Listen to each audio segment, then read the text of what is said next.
Before we jump into this episode, I want to remind you that while Caitlin and Sophia are dietitians, we're not your dietitians. This means the information shared in the Food Freedom Fertility podcast is intended to entertain, educate, and inform. It is not a substitute for medical care. This information is not intended to diagnose, manage, or treat disease. Always consult with your doctor before making any changes.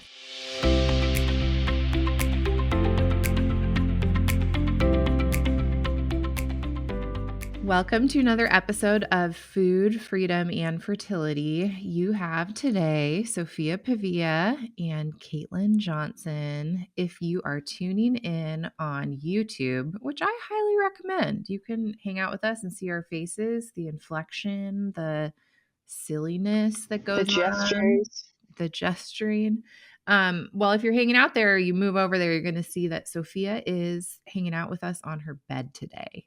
And there's a reason, and this episode is all about how Sophia has just partly overcome a really hard thing. And because it's related to fertility, and because we want to also invite you guys into our lives, and you're important to us, and this community has really rallied around her. We want to, we want to be open and share some of this about it. So I'm going to invite Sophia to kind of start us off. And maybe what we should do, Sophia, is kind of give them a vantage into what trying to conceive or not trying to conceive looks like for you guys right now. Yeah. And maybe a little bit about your couple cycles leading up to where we are / recovery from your endosurgery, because I think that's kind of where the audience is going to feel like they last heard things from. Okay, absolutely. So, hello, everyone. I'm happy to be here telling you my story. Thank you for listening. So, when we last spoke about my TTC journey, I had a endometriosis excision surgery where my doctor had found stage 3 deep infiltrating endometriosis all along the watchtower, all throughout my body, and she had removed it and had done a radiofrequency ablation of a fibroid that I have on my uterus. And this fibroid has been my frenemy for some time now. And because of that surgery and because of the recovery, I was advised to try to avoid pregnancy for about 6 months, to really make sure that everything healed up, to make sure we got a full picture of what was going on. And really, the issue was the fibroid. The endometriosis excision surgery, I really only needed a few weeks before I would be ready to try to conceive. But because that fibroid, my particular fibroid, is deep in the muscle tissue of the uterus, we did not want that uterus to get pregnant until we had a full view of what this fibroid was up to. So, fast forward to December, so last month, I had my 6 week follow up of since my surgery, and that was where my doctor said it looks like the endometriosis surgery went great. You know, you can't see endometriosis on an ultrasound really, but you can see the way that organs respond to pressure and movement and sort of where they're laying in relation to each other, because you can't always see, like for instance, you can't see endometriosis on your round ligament, but you can see that one side of your uterus is pulled up higher than the other. You can't always see endometriosis on your colon, but you can see that it's pretty stuck to the back of your uterus and not moving well.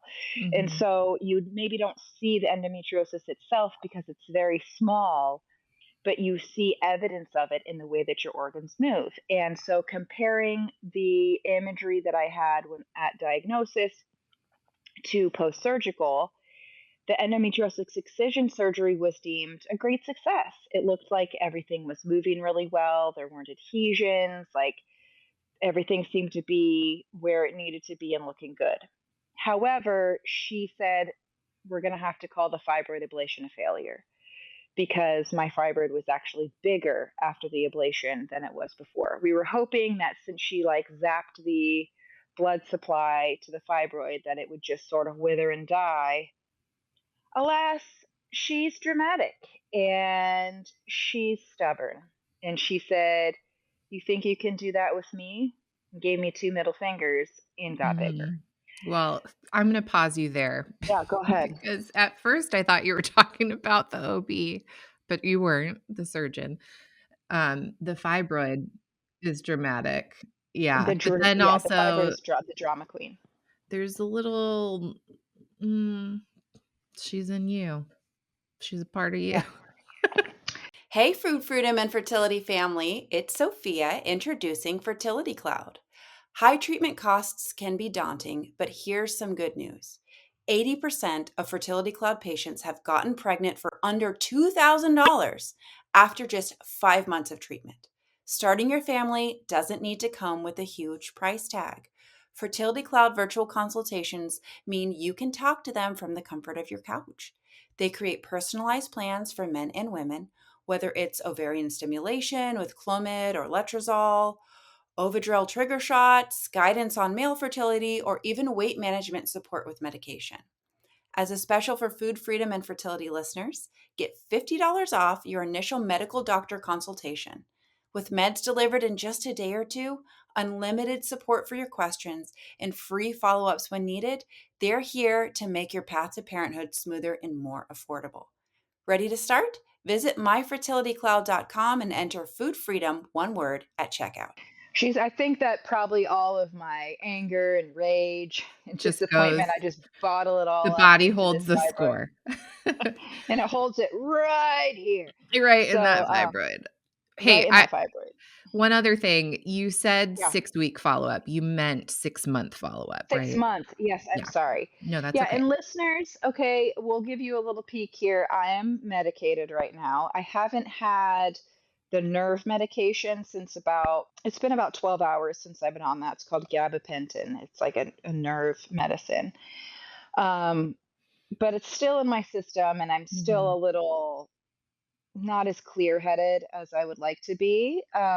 So there may be a little bit of me like saying the wrong number or the wrong word. And Yeah, totally. also, this story involves me getting intubated with a ventilator in a sort of emergency way. So there's your teaser on where this story ends up.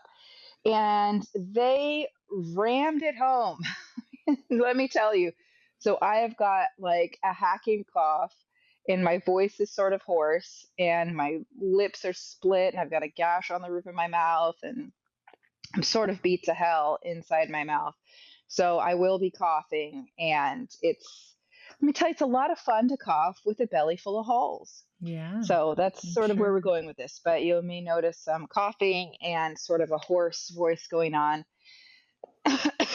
There's a preview.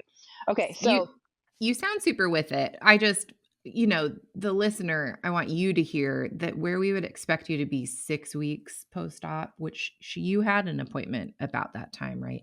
I And where you did. would be 6 months is very different. Yeah, and so the 6 months is like expecting to see pretty much full results. Like whatever it is at 6 months is like what it's gonna be. We're really Mhm. not waiting for anything else at that point. We're seeing the fullness of what we tried to achieve. So go ahead. You seem like you're about to ask a question. I was just gonna say, so we're mid-December and Yeah, we're mid-December at this point, and so I go in for my appointment. They do an ultrasound. They see a beautiful corpus luteum, meaning I had just ovulated, and which was great because that was according to my tracking. I just ovulated, and my husband and I decided to. I wouldn't say we decided to. That's sort of a funny piece of this story is that I want another baby. I felt ready for another baby. He knows this. I talk about it all the time. He's a little more like, let's make sure you're fully healed. Let's really deliberately plan this. Let's, pump the brakes a little bit. Well, I don't really want to paint you a picture of our time in the bedroom, but if a man does not want to make a baby, in my opinion, he is the one responsible for making some choices, perhaps bringing some tools, perhaps making some decisions. And these decisions, in my opinion, need to be made before anything is really initiated. I don't really think you could be like mid stroke and asking, what Do do you you want want me to to get, do here? yeah. Yeah, what do you want me to do? And the question he asked was, I'll just tell you guys straight out, do you want me to pull out? My answer was As no. always, no. It's always no. I don't want you to do that. In his mind, he was asking Are you fertile? many things. Yeah, where are you at in Mhm. your cycle? Are you fertile? All these things. His words were, do you want me to pull out? So I gave him an honest answer to that question. And, things progressed from that point. And after the dust had settled, he was like, what the hell, Sophia? Like, you said you weren't fertile right now. And I was like, I said nothing of the sort, my friend. In fact, I share my chart with you at all times. You are you are open. You can look at it any old time you like. You can ask me about it anytime. In the throes of passion, maybe not the best time to ask this question. Maybe be a little more prepared. So, which Or more sidebar, specific. or more specific. So, sidebar to this is one of our best friends came over and he was like hanging out with us. It was right before my daughter's birthday. And he was, he's a young single guy. And so this sort of argument had come up between Louis and I. He's a super close family friend. And I was like, okay, young single guy out in the dating world. If you're in this situation where you don't want to make a baby with this lady, what do you do? What's your plan? Do you have some sort of plan? Right? You do. And Louis's like, no, no, no, no, you. And so we are laughing hysterically. And our friend is like, dude, I am not trying to referee a cream pie argument between you two. He was like so uncomfortable. It was so funny. And we were all like laughing at his discomfort. So the reason I'm giving you all of this detail, it'll all make sense soon. So I go to the doctor after that whole, evening of passion. A few days later, we see that there is a beautiful corpus luteum. And I ask her, what should I do? And she was like, go get pregnant. And she was like, listen, you're 37 years old and you want to have another baby. I think you should also be going to acupuncture, but you can just try to get pregnant. And if you get pregnant, yay. And all of these little things were trying to fix me nothing. And I was like, well, should I like check my FSH, check my AMH? And she was like, I mean, why? All that's going to do is freak you out. Why don't you try to get pregnant for a little while? And then, like, all that will do is tell us whether we should give you Dig some deeper medication or or do some sort of treatment to try to help you get pregnant. I'm not going to do that with you your first try out the gate from the surgery. I'm going to want you to try naturally anyway. So instead of giving you these numbers that may potentially be scary, just go try.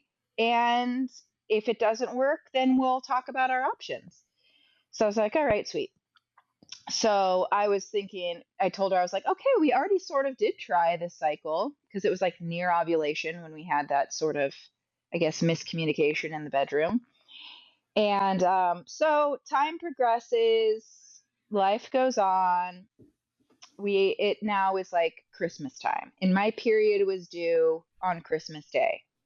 So I'm visiting my parents in Colorado. I brought a couple little cheapy little, Amazon dip test, pregnancy tests. And in my mind, I was thinking, wouldn't this be so fun if I found out I was pregnant with my entire family on Christmas morning?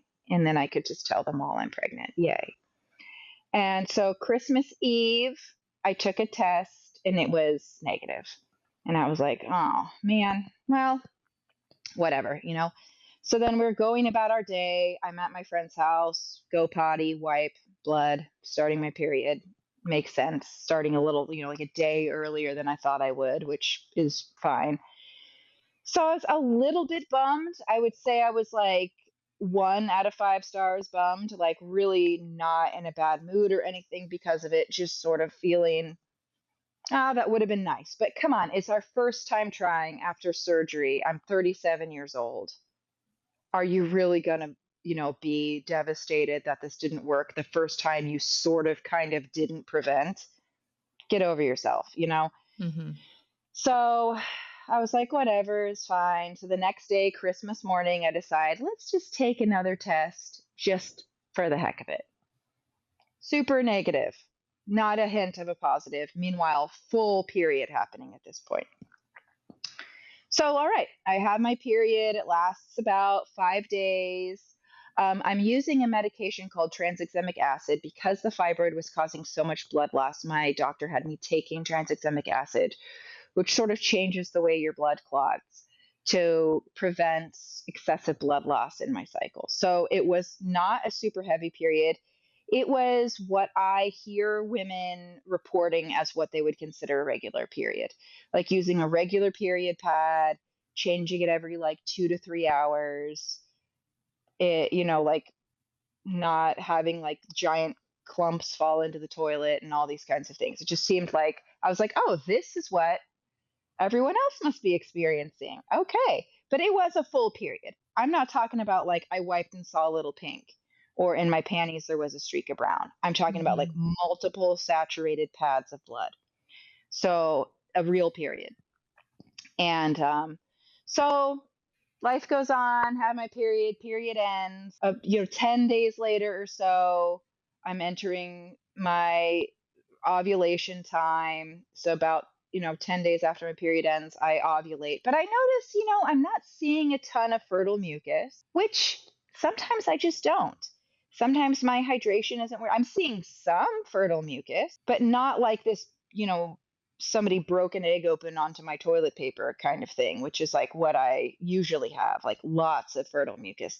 It was just like I would wipe and there'd be like a little snail trail on the paper or like just a little dampness in my panties. So not like dry, but not the copious amounts I'm used to seeing. But I had been traveling. I had a cold. Like I just figure, what of, it's one of those Mm-hmm. things. So my husband and I decide, all right, we're going to give it a go. We're going to try this cycle.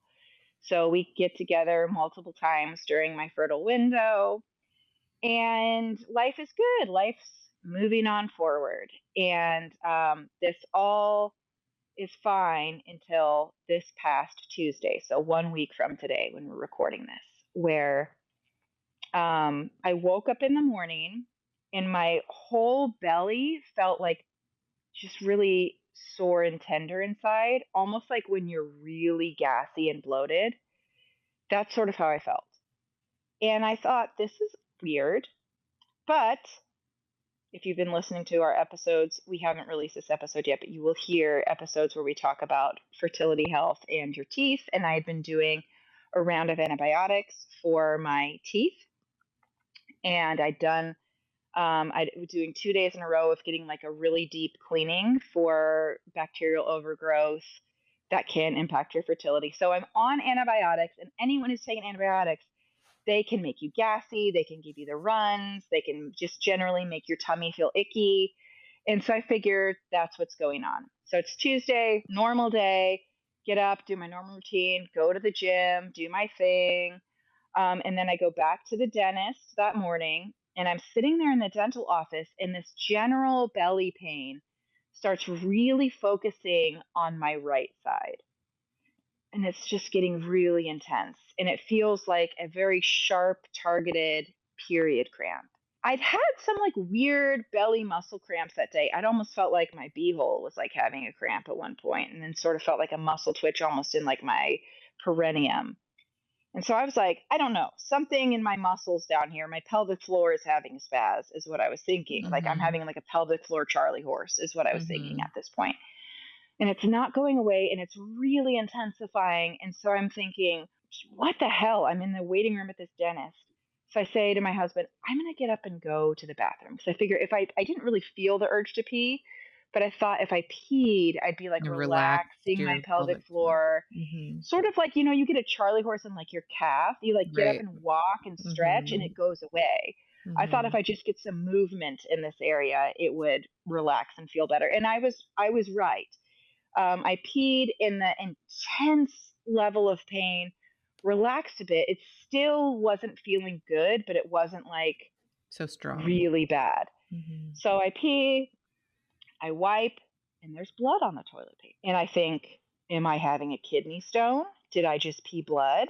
And so I take another wipe of toilet paper and I deliberately put it like on my vagina, not my urethra, and dab it there and look and know the blood is for sure coming from my vagina. And I'm like, why is my uterus bleeding? This is very weird. Certainly, I've had period bleeding before.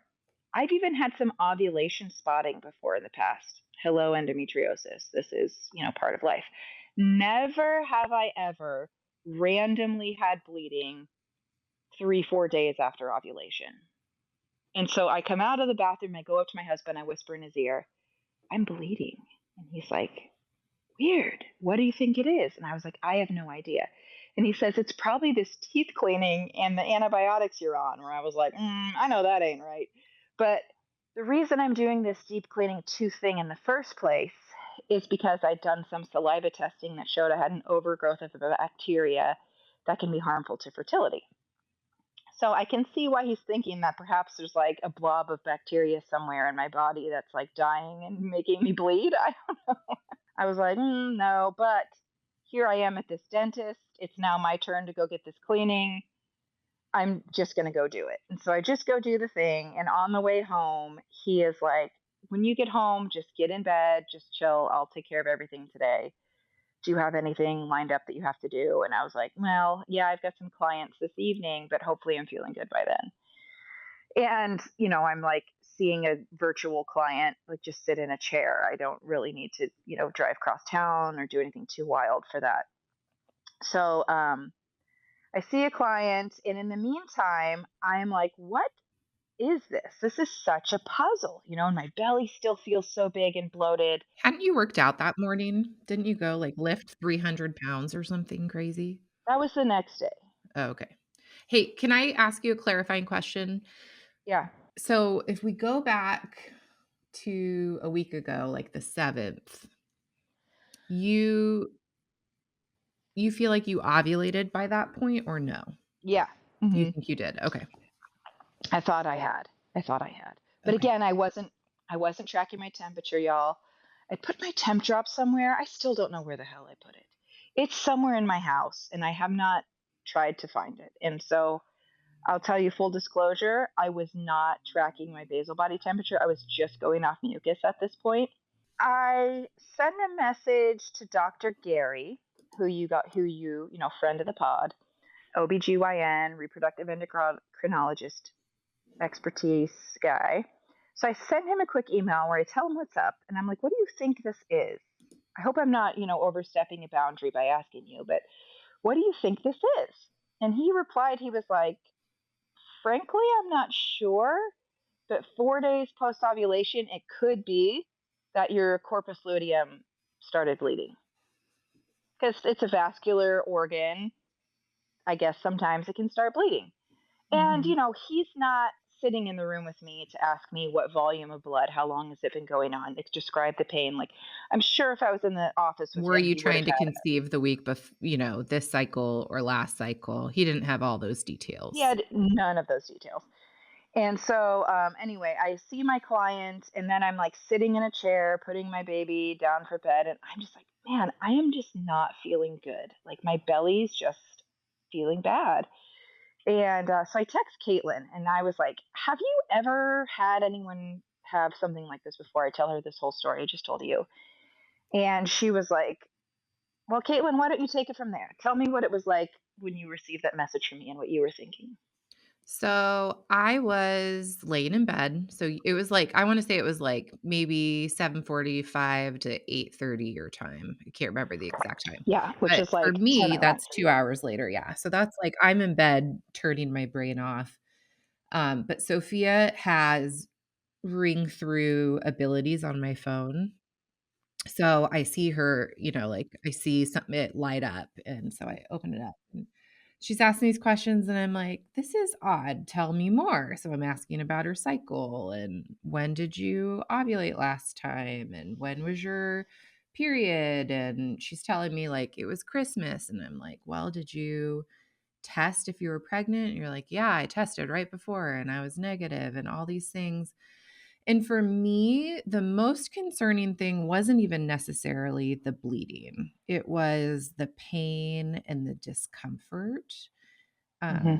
Because especially in my work with women with PCOS, there's a lot of times of random blood. And you're like, is this a period? Did it come after ovulation? Is this ovulation spotting? Is this implantation spotting? Like I get these gazillion questions a day on why is there blood in my panties, because there is no rhythm at first and there is like they're tracking their cycle and it's very difficult at first because there is no ovulation, which is the key point that's going to help us determine what's going on with bleeding. Yeah. And so we kind of talked it through and I was like, you know I think you specifically asked, like, "Do you think I'm having a miscarriage? Could I really be having a miscarriage? I just ovulated." And so that's when I was clarifying, "Did you test for pregnancy before?" So I said to her, "Do you have pregnancy tests at home?" She's like, "Yeah."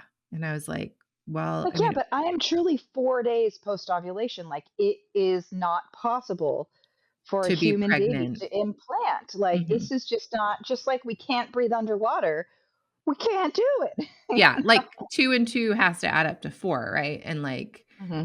Sophia's like, "Yeah, I mean, well, I have a million of those cheapy Amazon ones, can't hurt to try." And so I want to say it was like 30 minutes later because I woke up to this text at like 4 a.m. You woke up to like 30 texts. I had fallen asleep and it's like a picture of 2 pregnancy tests that are positive, spoiler alert.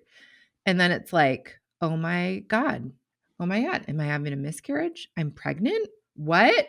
And there's no response from me. And these are all And I'm like like, Caitlin! very short texts. And she's like, all caps, Caitlin, a million exclamation points. And I wake up to it. And here's the funny thing about me is I have very vivid dreams and I always remember them. And so I haven't even told Sophia this yet, but I Oh, I had a can't wait to hear. whole dream about Sophia being pregnant and it's just this miracle thing and Louis is trying to get on board because like I had this whole dream and then at like 4 a.m. I wake up and read these texts and it took me to like 9 a.m. to realize my dream and these texts are separate Oh my experiences. God, you thought it was real. That's so funny. So if you look back in your text messages, I don't reply till like 9:30 after I've dropped off my I kids and stuff, know. which is not me. I would have been like 4 a.m. calling you back, like to a text like that. Like this part of it, and listeners, last Tuesday was a big day in my life too, because we met with my dad's chemo doctor and like got all the plans. Like it was a heavy emotional day. It was a tiring day. We had also gotten like blizzard, like snow, and my kids were home. It was just like Tuesday and Wednesday last week to me, still from a distance, and maybe even through Friday. It all feels kind of like a dream. It was just a very surreal experience all the way through. So I don't text you back till 9:30 and I'm like, "Oh my God, what the fuck?" Excuse me, but let's go get labs. You need to get labs. Let's put an order in. You're like, "I'm already on it." I'm like, "I'm going soon." Hey friends, we're taking a break from this episode so I can share with you a little more about one of our sponsors, Fullwell. Fullwell is a reproductive health company offering superior nutritional supplements that are made without compromise to support women and men throughout their reproductive journey. I have taken Fullwell's prenatals, their fish oil, and have literally tried every product they've released, and I stand behind this recommendation with my whole heart. One of my favorite things to recommend to clients is their Fertility Trio. This includes their egg and sperm quality supplement, their women's prenatal, and fish oil. This helps proactively support you getting ready to conceive. This trio includes things like CoQ10, ashwagandha, and NAC. It makes me think of a life vest. You don't want to go into pregnancy without these foundational supports. And if you've been struggling while trying to conceive, this is the time to upgrade your prenatal fertility game and check out Fullwell. Use code FFF20 today to get 20% off your first order. So yeah, guess what I was doing when Caitlin's texting me? Ordering the That's when labs? I was at the gym lifting 300 pounds. You Because there's, stupid. I am stupid. I'm stupid, okay? Because I woke up in the morning and my belly was less tender, though still tender. But the day before, it was tender. I'd gone to the Labor gym, pain the and day the before. gym sort of like got things moving, and I thought it was helping me feel better. Well, so there's this dude, big dude. His name's Kit. Shout out, Kit. What's up? And He's for sure listening to this. yeah, oh yeah, Kit's for sure listening to this.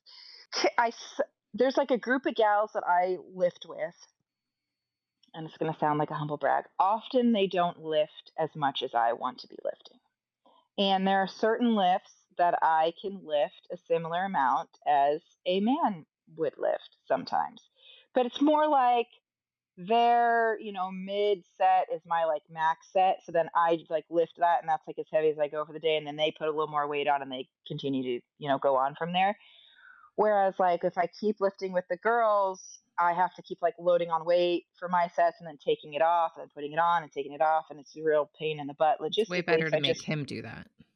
yeah, and so I just sort of hop from bar to I like look around the gym like who's lifting we're all doing The same hip thing. thrusts. Mm-hmm. Who's lifting the weight that I want to lift right now? Oh, they just finished their set. Let me scoot in under them and then, do the thing. So he's like, before we even started, he's like, we lifting together, Sophia? And I was like, if you want me to. And so he loads like a ridiculous amount of weight onto the bar. You And did. Way to go. he, So PC of you. oh my gosh, I don't even like using that word. That was a mistake. So anyway, a silly amount of weight on the bar. And I was like, well, let's just see if I can lift it. And I did. I repped out a few reps. There's actual video footage of With like me doing hip thrusts 300. with 300 pounds. And meanwhile, I'm like, oh, this is like hurting my bones. It's not my bones that were hurting. So I actually leave partway through the workout because Caitlin is like haranguing me via text. Because I'm like, I don't have time to do this today. I've got clients lined up. I'm in the gym right now. Like, I got to do all these things. And she's like, cancel your clients. Like, don't go die because. Well, Sophia's like, so what could this be? I'm pregnant. I'm miscarrying. And I am literally driving. So I go to CBS on Wednesdays, Community Bible Community Study. Bible study. And ours got canceled because of this blizzard. But I was like, it's really just because the old ladies are going to fall in the parking lot. It's not because you can't drive today. So a bunch of us moms, and mostly these moms that homeschooled, because my daughter's school is in session, it wasn't that bad. I'm like driving 20 miles into farmland on 3 inches of snow, and I'm texting with Sophia. It's so bad. And I've got 2 of my kids in the back. And I'm like, she's like, what do you think this could be? I'm like, okay, these are the things it could be. You could be just having some weird after endo surgery, something reaction bleed, fibroid question mark. You could be miscarrying because we know that you have a positive pregnancy test. And then this is because I know Sophia so much. I'm like delivering this last one very gently, but it's what I'm most concerned about. Is I'm like, here's my actual theory though. I think you ovulated last cycle. Because she also, in our text the night before, laid out her cycle and when they had sex, right? So I have a lot of data that I'm working off of that Dr. Gary isn't working off And of. if you're not texting your friends where you're in your cycle and when you're having sex, what relationship do you really have with them? You should absolutely be doing it. So I'm like, here's my theory. And it's like the scarier one, but at this point, I think we were texting when you were getting your labs done. And Yeah. I'm like, here's the thing. You could have gotten pregnant last cycle, but baby didn't implant in your uterus. And so when you had your full period, baby didn't go bye-bye. It's like in your fallopian tube, it's on your ovary, it's outside of the uterus somewhere. And that can be common too with endometriosis. So it's not like a crazy thing to think that this could have happened. And especially with having surgery, like there's elements and variables here, right?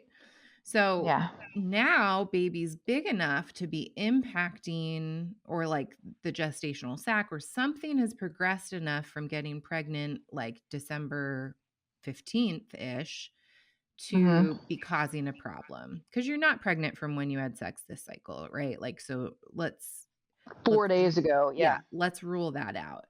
But my concern is that you have positive pregnancies test, you're bleeding, which had stopped because you had been taking progesterone, and the pain was still there, the tenderness was still there. So I'm like trying to deliver this gently. Like, what I'm more concerned about is that you're having an ectopic pregnancy. And I think after you get your labs done, you need to go get some imaging done. Like, you need to go to an ER, go get a sonogram, or can you get in with your OB? And you're like, I left messages with the nurse. And so there's this communication going on. Layered into, and I don't know how much you want to go into this, so we can strike this question if you want, like in maybe excessive concern about overspending on medical needs, paired with, from a husband, paired with a wife that's trying to be sensitive to that and not trying to be overly dramatic, but just like forced his hand to go get this kind of naturopathic-y dental work done and needing acupuncture and all these things. Sophia's trying to like walk this fine line of what's emergency and what's not. And Louie's going to flip a gasket if I just like nonchalantly walk into an ER, right? Yes. So I'm like, I'm sorry, Louie doesn't win this conversation. You and I know what we know and what we've seen in practice. You got to go get imaging done. And Sophie writes back like, you're right, I'm going to figure it out. So take it from there. Yes. So I am like, because, and listener, this is what I want you to really take away from this episode is that if there is a suspected ectopic, you have to have blood work and imagery at the same time. This is how ectopic is diagnosed, that there is a HCG, human chorionic gonadotropin. That's the hormone that a placenta makes. And if that has gotten above 2000, we know that baby is now big enough to be seen via ultrasound. So if it's over 2000, yet we look in the uterus and we see nothing, now we know that it's an ectopic pregnancy. So over 2000 and nothing in the uterus. Bonus points if they look outside the uterus and do find it. So now we know for sure there it is. It's there. We see it and it's not in the uterus. But by the time your HCG reaches 2000, you should be able to see a gestational sac, a little something inside the uterus, even if you can't see, a baby and a heartbeat and all these things, fetal pole, yolk sac, whatever. These are all important for dating how far you are along in your pregnancy. So you need a professional who's going to take these two data points and compare them. So I could have just gone to the ER, but honestly, I live in a big city. It's cold and flu season. I knew it was just going to be full of junkies and old people barfing, and I just did not want to sit in a room with them for 6 hours. I didn't want to. So I went to LabCorp and ordered my own labs and had them test my HCG. And they said, we'll get you results back to you in 2 to 3 days, which I was like, well, that's a bust because I need to know what's up today. So I come home, I make an appointment with a independent sonography clinic called Sono Health. Shout out Sono Health. I've used them for both of my pregnancies. Caitlin's cousin Star is the one that sent me there in the first place because I was hanging out with her. She came to visit when I was like 13 weeks, 14 weeks pregnant. And she's like, are you having a boy or a girl? And I was like, oh, we don't know. We're going to wait until the 20-week scan. And she's like, what? Why? And I was like, well, that's what our insurance pays for. And she's like, if I buy you a scan today, will you tell me if it's a boy or a girl? And I was like, I'm only 14 weeks. She's like, oh, my guy can tell at 14 weeks. And so she sends me to this, she straight bought me a gender ultrasound the same day. Of course So she that did. I would go and tell her if it was a boy or girl. So funny. This is just so This is so star. star. Yeah. By the way, she has been a part of this story as well and has just been up in And you're arms. Like, laying on her incredible sheets right now. she did. She bought me these sheets. So I know it's so funny. God, she's so sweet. So gotta love good friends who like give you nice things for when you're laying around all day. And shout out also to my friend Bethany who got me these really soft pajama pants for laying around all day as well. And my friend Amanda who got me my Golden Girls t-shirt. So though she gave this to me like 6 years ago, but I still love it. So shout out all these sweet friends. So anyway, I call up Sergio at Sono Health and I'm like, here's the deal, man. I think I'm having ectopic. I just want you to look and see. And he's like, well, you really should go to the ER. I was like, I know, but can you just check? Because I trust you and I know that you will find something if it's there and you're not just going to be like, who the hell knows who they hired at this hospital? And are they training? And do they do obstetric stuff a lot, or are they looking for like kidney stones and Exactly. And I live in California. And California, this is going to sound a little politicized, but 4 years ago, 5 years ago, when a certain virus took over the nation, California had a big panic and they mandated that everyone promote that everyone get this shot. And if you were not going to tell people to get this shot, or if you didn't want it yourself, you were fired. And so our healthcare system lost a lot of people, as did our firefighter force. And we are now feeling the impact of that deeply in California as well, as we are severely understaffed. But because of this, a lot of people who had been practicing for a very long time and were very seasoned and were very good decided, I'm not working at the hospital anymore. I'm going to go work somewhere where I can make my own medical decisions.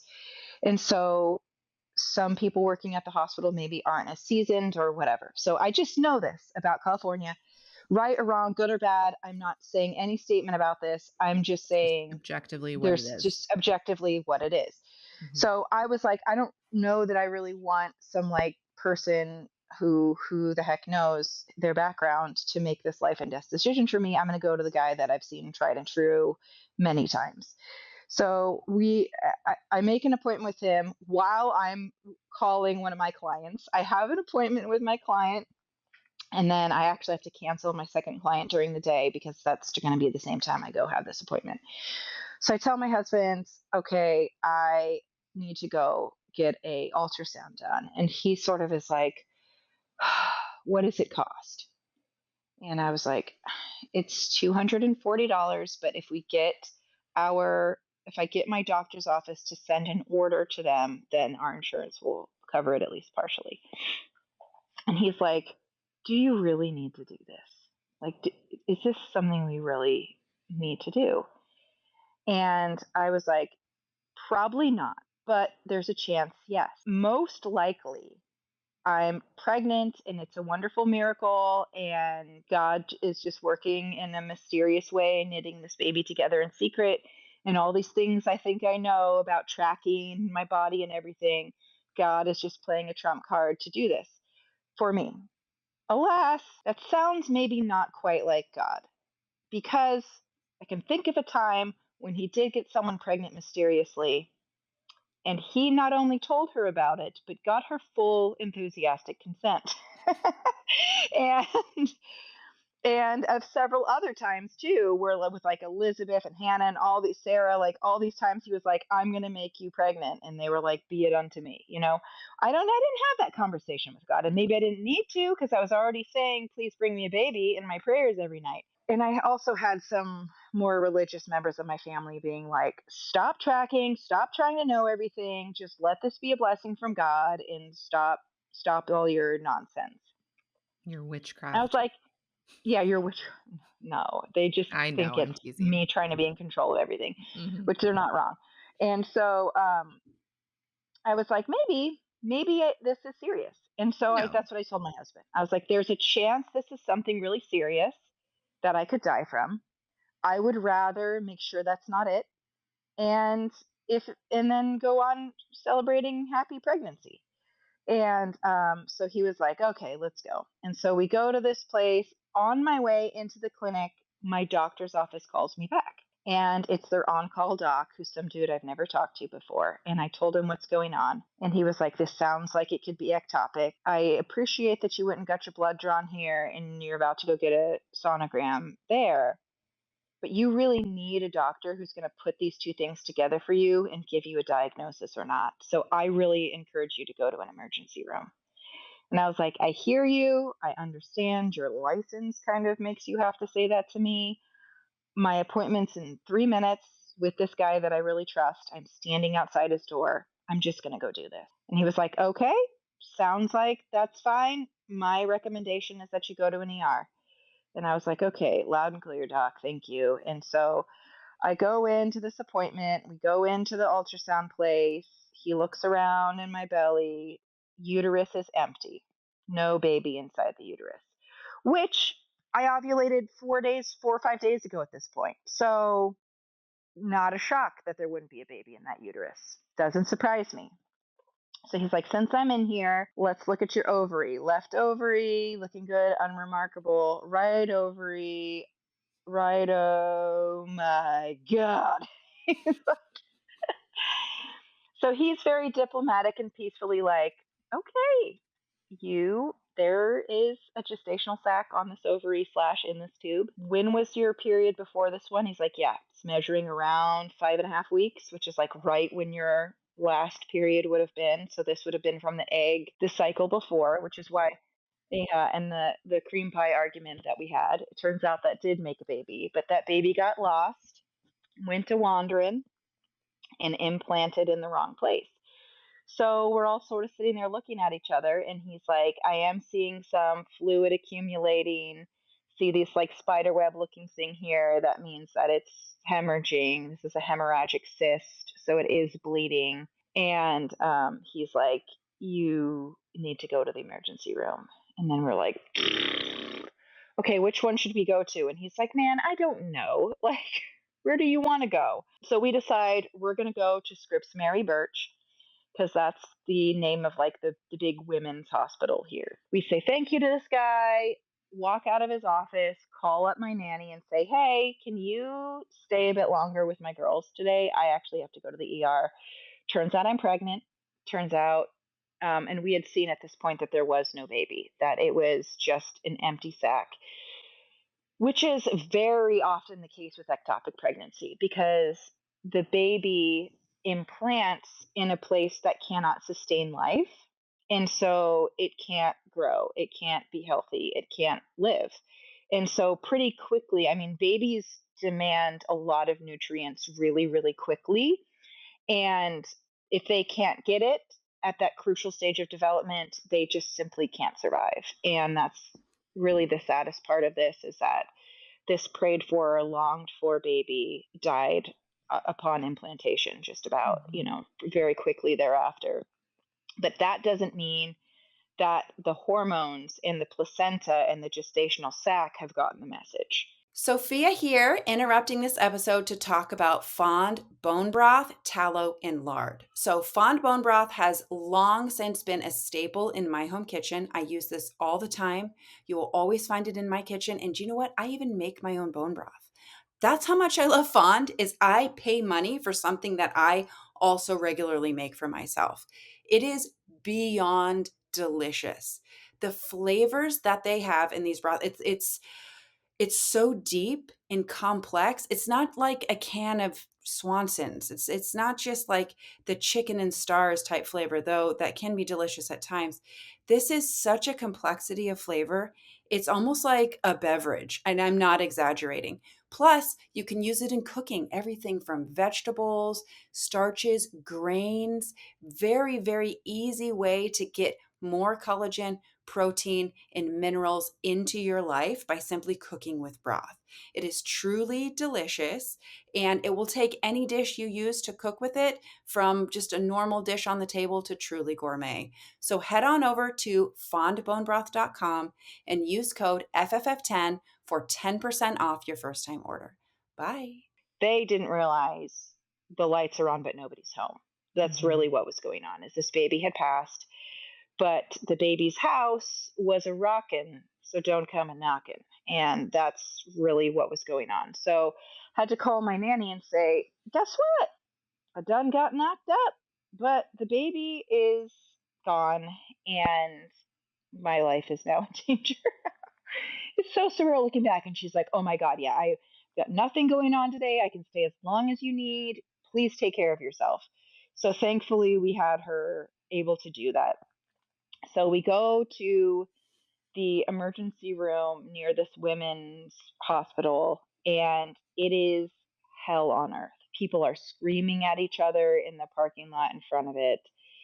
It's like a bunch of just old, non-English speaking, crazy, homeless people that are just, and I don't say this because it means that they don't deserve care. I say this because of the workload and the stress on the system that people that are so low resourced bring. By no fault of their own, it just is what they bring. And it makes it a more difficult situation than somebody who's has a primary care doctor and has, you know, been taking their medication and exercising and eating well. And we're just in a place that isn't, the people aren't able to do that, or they're choosing not to do that, one or the other. I don't know. So not only is it standing room only, packed with people holding their little barf bags all around the room, coughing and hacking, but the line to even check in to be seen is out the door. Louis, my guest, my visitor, can't even come in because it's so packed. He is not even allowed to come in and check in with me. He has to stand outside where people are screaming at each other in the parking lot. And it's under construction, so it's like one little road, like under some scaffolding to get in and out. It is awful. So we're in there for a few minutes, and I just am like, no, why are we even here? Here's an idea. Let's go to the hospital that my endometriosis doctor works at. Hello, duh. So I go up to the front desk and I'm like, goodbye. When will I see you? Never. Oh, never. No. So we leave. We go to the other ER. It is clean. It is peaceful. They're able to see me immediately. They bring me right back. Like, it's great. So we go in there, tell them our situation, and say, we've just seen a sonographer. Here's his findings. And they say, well, we're going to do our own sonogram. So then I have to wait like 2 hours, and I get the ultrasound tech to come in. They put an IV in my arm, and it hurts like the dickens. And it never stops hurting. I'm there for about 5.5 hours, and this shit is hurting the whole time. And I am like, something is wrong with this thing. It really freaking hurts. Because they keep being like, are you in pain? And I'm like, well, here I am. This is like discomfort. This is straight pain. Like, this feels like someone's pinching the shit out of me right in the crease of my arm. Alas, they're like, well, we're flushing it. It's open. I don't know. I mean, and it's one of those things where it keeps being like, you never know what's going to happen in the ER. And they keep being like, you're probably going to be out of here pretty soon. Do you really want me to take this out and start a new one when you're maybe out of here in the next 30 minutes? And I'm like, no. And so we're just dealing with it, you know? So then the ultrasound guy comes in and he does an over the belly ultrasound, but then he has to go get a chaperone to do the up the gynae. Mm-hmm. Yeah, because I mean, for his own protection, he can't have someone saying he assaulted them. So he brings in a chaperone, but that takes a lot of time to go get somebody who's free to come do this because, again, the medical system here is extremely overrun and having a lot of issues. So, yeah, I could go into that in great detail, but we have a medical crisis happening. And plus, we're having, guess what? A lot of our medical personnel have also gone up to LA at this point because LA is burning to the freaking ground while all this is going on. So I'm laying there. Finally, we do the ultrasound. We've been there like 2.5 hours at this point. They've drawn my blood. And then the doctor that I saw honestly was a bit dismissive. He sort of seemed like, oh, okay, honey, we'll take care of you. Oh, yep, okay, okay then, alrighty. Like he sort of gave me a little bit patronizing. And my husband was like, did he seem a little patronizing to you? And I was like, he did. And Louis like, yeah, well, okay. But at the same time, you're like, this guy has a huge patient load. He's got me here with this. He's got the lady who fell off the ladder and broke her hip next to me. He's got the guy with the kidney stones down the way. He's got the hysterical person who just simply has a freaking cold but comes to the ER demanding everybody move heaven and earth.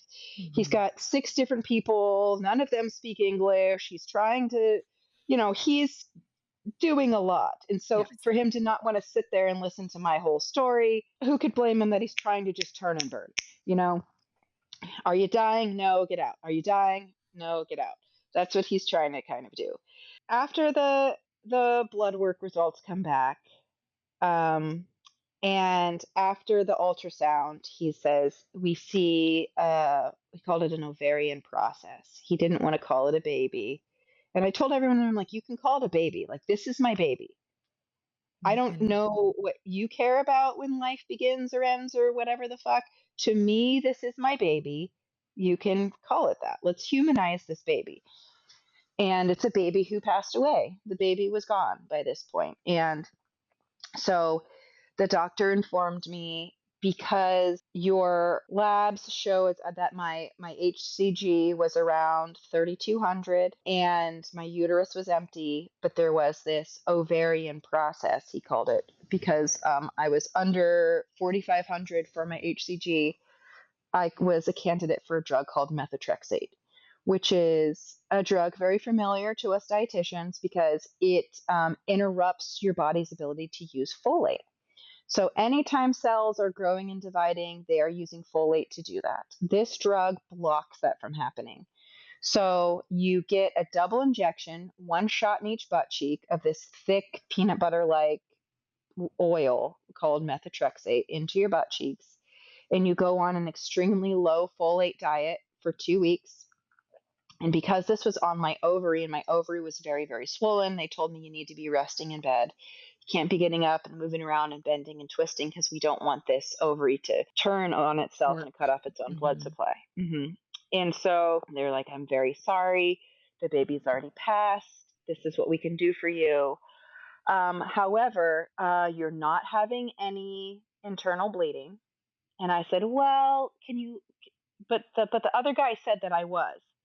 And he said, nope, we're seeing no bleeding. And I was like, what about all this tender fullness in my belly? And he just says, something you ate. And I was like, well, I haven't really eaten much in the past couple of days because of this.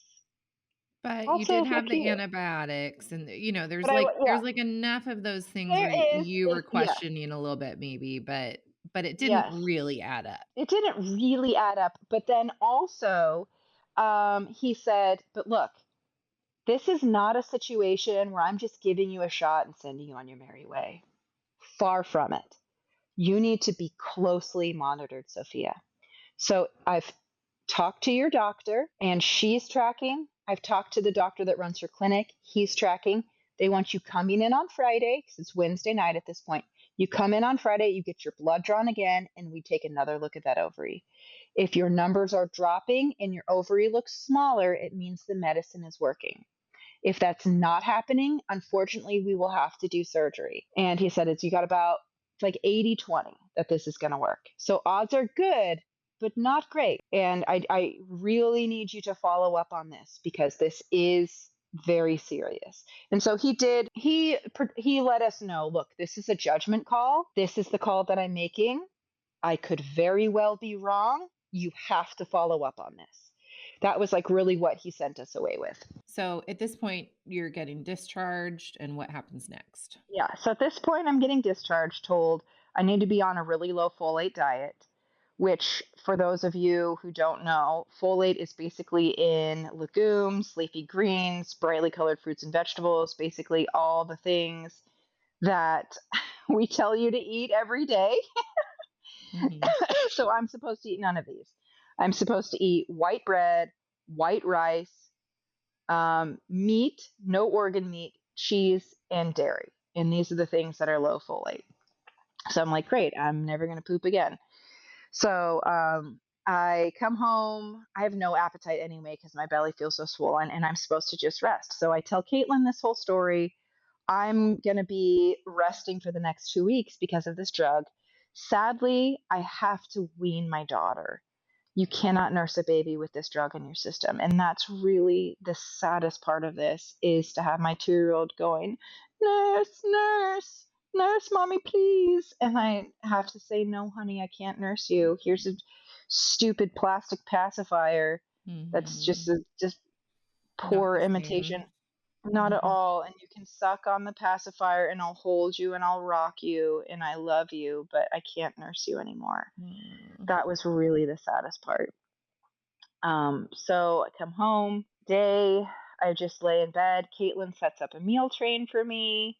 I sort of let everybody in my life know what's going on. I let my clients know. I say, I'm really having to rest because of this. And I'm really honestly, listeners, not feeling good. Like I really I'm hungry and I'm supposed to be on a liquid diet, by the way. So I'm drinking bone broth and drinking electrolyte drinks, and anytime I have a little something, my like belly pain gets worse. And I thought, well, this must be why they don't want me eating, is because when I eat, my stomach gets so much more uncomfortable. And in reality, they want you on a liquid diet because you may need to go into emergency surgery at any point while Mhm. you're on this medication. So I'm So, getting texts of like jokes on them. I just had a little bite of yeah, I bread. just had some potatoes. I just had some toast. Mhm. And so that's Thursday. I just kind of lay around, and then I call my doctor's office and say, okay, when am I supposed to come in on Friday? And they're like, I don't have you on the schedule. And I was like, oh my God, okay. And I know how these doctors are. They are compassionate. They want to help you. They are skilled and ready, and they don't run their own schedules. And Mhm. so they say, I'll be there on Friday, fully willing to do that. And then they step away from you into the next life and death crisis. And the thought goes out of their head that they need to call their front desk. In their head, they're like, I'm working Friday, but they didn't look at their schedule and see I'm in surgery all day on Friday. They just know like they're getting out of bed and leaving their house to go to work, right? Like, Exactly. yeah. Hey, it's me again, Sophia Pavia, registered dietitian nutritionist specializing in women's health, fertility, and optimal progesterone production. And I'm interrupting an episode of my own podcast to tell you about my online course called Ovulation Unlocked. So, if you've been listening to our podcast episodes, you've probably heard a lot of things about basal body temperature, cervical mucus, cervical position, and tracking your fertility. Well, I have designed a 90-minute self-paced online course, which I titled Ovulation Unlocked, that puts all of that together and teaches you how to be the expert on your own fertility from home. This course is designed to put you in the driver's seat of your own fertility, not only so you can know what's going on with your body on any given day, but so that if you need medical help, you can show up to the appointment informed and ready to communicate. Too frequently, us women show up to our doctor's appointments and just say something like, I want to have a baby. And the doctor looks at you and says, good for you. Stop using birth control, start taking a prenatal, come back in a year if you're not pregnant. And that's all we get. However, Ovulation Unlocked puts you in the driver's seat, puts you in control of your fertility to where if you need help, you can show up to that appointment informed and ready to communicate your needs. So if you want to become the expert on your own body and your own fertility, head on over to my Instagram bio and tap the Ovulation Unlocked link today. And so it, at this point in the story, we have a Sophia who has within a 2.5 day period been uncomfortable, found out she was pregnant, dealing with that news the next day because she's bleeding, started progesterone to stop the bleeding at home because you had some, right? Yes. Went and got blood labs done, went and got a sonogram, went to 2 ERs, finds out it is a pregnancy. We've lost a baby. Here's some medication that can potentially help you avoid an emergency surgery. You're a candidate, but we need to monitor you.